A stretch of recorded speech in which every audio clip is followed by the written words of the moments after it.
doing, good people? This is the 8-Bit Animal. Okay, so today we're talking about another arcade port. This one's from actually the arcade game came out in 1986. Home version came out in 1987. And it's from the good folks at SNK.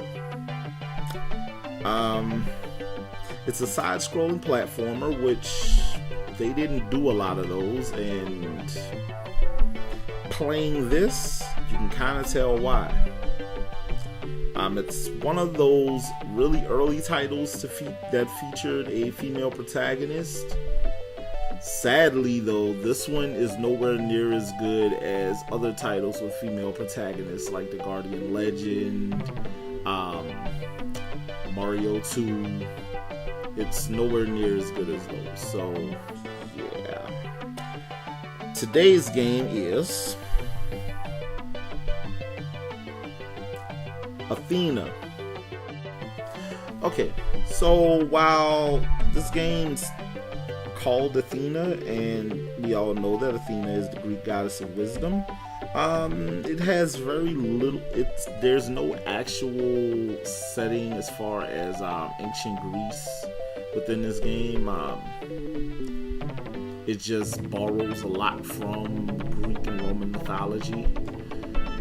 And yeah, in this game you play as Princess Athena, who gets really bored one day and decides she wants to go on an adventure.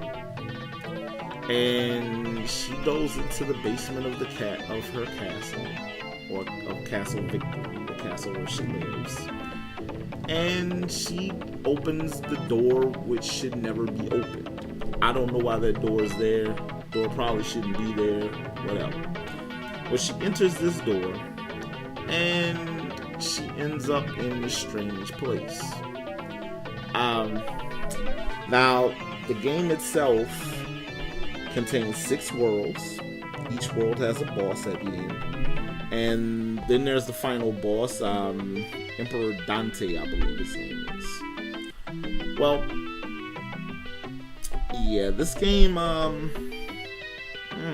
there's not a whole lot positive you can say about it beyond the fact that it's really bright and colorful. It captures the aesthetic of the arcade title very well. As far as gameplay, it's okay.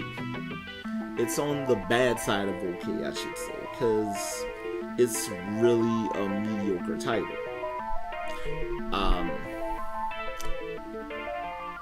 As far as weapon pickups and things like that, Athena can pick up different armor upgrades, weapons upgrades.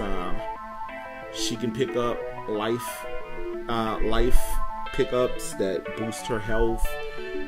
She can also pick up items that will reduce her health and injure her, or power down her weapons, things like that. So it's really typical, and it's really typical of older platformers like Adventure Island that did put in place items that could harm you as well as items that could help you. So you have to kind of keep an eye out for those things. The enemies on this game, they're very, very plentiful, though you can pretty much kill any of them if you have a weapon stronger than Athena's initial weapon, which is a kick. So yeah, she literally kicks butt at the beginning of the game. As you advance, though, you pick up clubs and maces, swords, things like that. But yeah, as much as I want to praise this game, and I wanted this game to be really good the first time I played it, as I got older, this game just didn't get better. It got worse. It's aged pretty badly.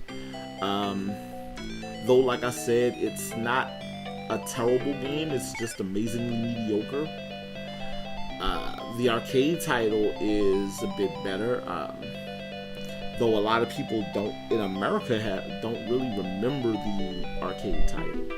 It was re-released on PlayStation Network though.